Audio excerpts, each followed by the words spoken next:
मजदूर लेने गया। बगदाद के चौक में मजदूर बैठे होते थे, तो मेरी उन मजदूरों में से ना एक नौजवान बच्चे पे नजर पड़ी। बड़ा कमजोर सा वजूद था, लेकिन चेहरे पर इबादत का निशान था। माथा बताता था कि नमाज का बड़ा ख्याल रखता है। मैं उसके करीब गया।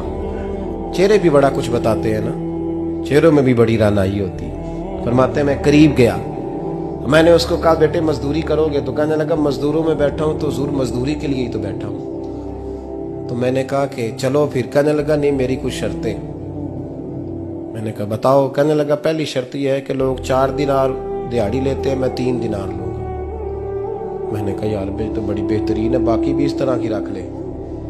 उसने कहा हुजूर दूसरी शर्त यह है कि मैं आपकी मुकम्मल बात मानूंगा, लेकिन जब अजान हो जाएगी फिर आपकी नहीं सुनूंगा।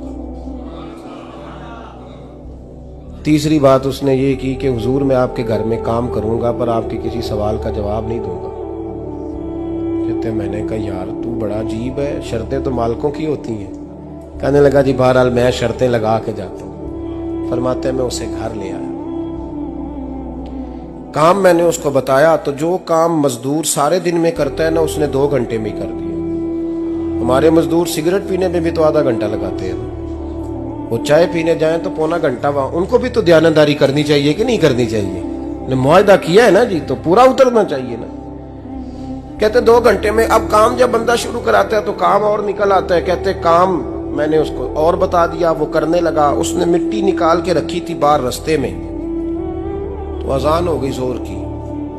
उसने वहीं कुदाल छोड़ी कही और चलने लगा। तो मेरा बेटा कहने लगा इसको जरा बराबर कर दो। कहने लगे चुप कर जा, तेरे बाप से बात हुई थी, जब अजान होती है तो मैं किसी और की नहीं सुनता, सिर्फ अल्लाह रसूल की सुनता हूँ। कहते मस्जिद चला गया, नमाज पढ़ के आया तो दोपहर का वक्त था। मेरी बीबी कहने लगी इसको को खाना खा ले। कहते हमने कहा खाना खा लो। तो कहने लगा मैंने रोजा रखा हुआ, रमजान भी नहीं था, नफली रोजा रखा हुआ।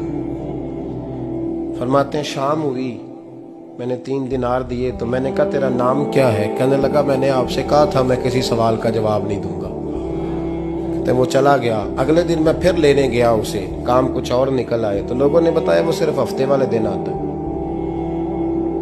मैंने कहा क्यों? कहने लगे जी वो कहता है मेरा हफ्ते का खर्चा 3 दिनार है, जब 3 दिनार कमा लेता हूं तो बाकी सारा टाइम अल्लाह रसूल की जिक्र में गुजार दिया करता हूं। फरमाते हैं जी अगले हफ्ते मैं फिर लेने गया। मैंने पूरा हफ्ता इंतजार किया कि काम उसी से कराना है। मैं जब गया तो मैंने कहा चलो। कहने लगा मेरी शर्तें याद है ना? और मैंने कहा याद है भाई, साथ चल।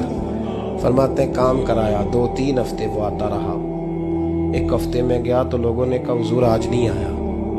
क्यों? कहने लगे बीमार हो गए। कहाँ घर है? कहने लगे बगदाद के कब्रिस्तान के पीछे जो कच्ची आबादी है उसमें रहता है। फरमाते मैं गया, दरवाजे पे दस्तक दी तो कहने लगा हुजूर आप हैं? दरवाजा खुला है, आ जाइए। फरमाते मैं अंदर गया तो मैंने कहा तुम्हें कैसे पता चला मैं आया हूँ? कहने लगा हुजूर अल्लाह वाले हो, आप नहीं आना था, वरना अमीर तो गरीबों का पता लेने कोई नहीं आते। कहते मैं करीब गया तो कहने लगा मैं आपका इंतजार कर रहा था, तेज बुखार है, तप रहा। जेब से कुछ पैसे निकाले। कहने लगा ये पैसे रख लें। एक अंगूठी निकाली। कहने लगा हुजूर आज रात को मेरा इंतकाल हो जाएगा, इन पैसों का कफन खरीद के सुबह जनाजा पढ़ के मुझे दफन कर देना, और जब दफन करो तो ये अंगूठी लेके असर के बाद हारून रशीद के पास जाना। आप उसे कहना मैंने मिलना है, पर वो आपको टाइम नहीं देगा। आप उसको आवाज दीजिएगा कि तेरी एक अमानत है मेरे पास।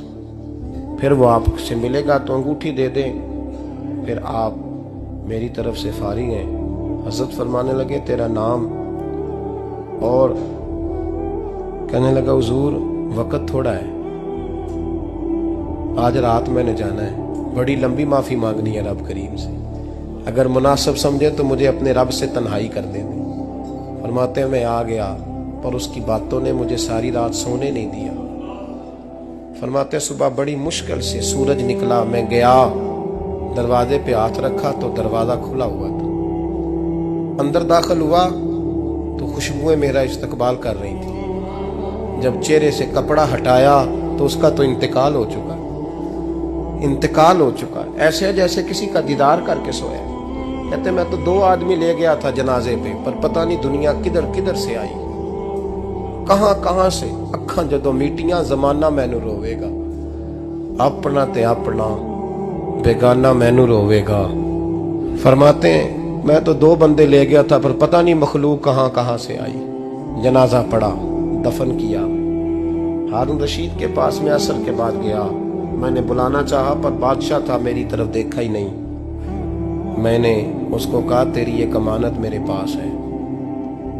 फरमाते हैं वो मुझे कोने पे ले गया, क्या बात है, कमरे में बुलाया, मैंने अंगूठी दी।